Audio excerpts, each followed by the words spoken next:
با عرض سلام خدمت دوستان عزیزش،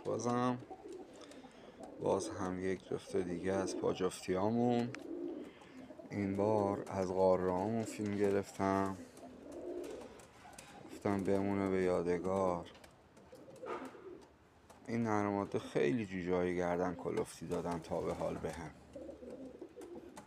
حالا دیگه انشالله این دهن جوجه هاشم گردن کلفت شن، شرمنده دوستان نشین.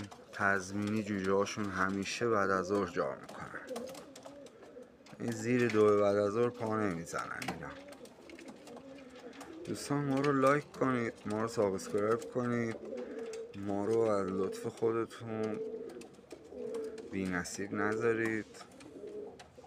ما هم به عشق شما فیلم میگیریم و الا خدا شده ما دنبال فروختن و این چیزا نیستیم. همین الان 100 تا جوجه فروختم، عقبم نمیرسم اصلا جوجه ها رو تحویل بدم. ولی این که از شما خواهش میکنیم لایک کنید، سابسکرایب کنید، بازدید کنید، صرفا به عشق این که نظراتتون رو هم بدونیم، 4 تا چیز یاد بگیریم ازتون. فالو یادتون نره عزیزان من.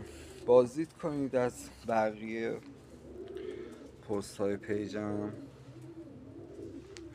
انشالله که مورد پسند قرار گرفته بوده باشم.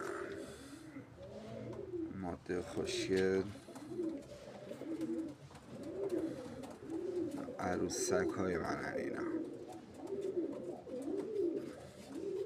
بلا و آفت از عشقتون به دور باشه. سعید رؤوفی، قائم شهر.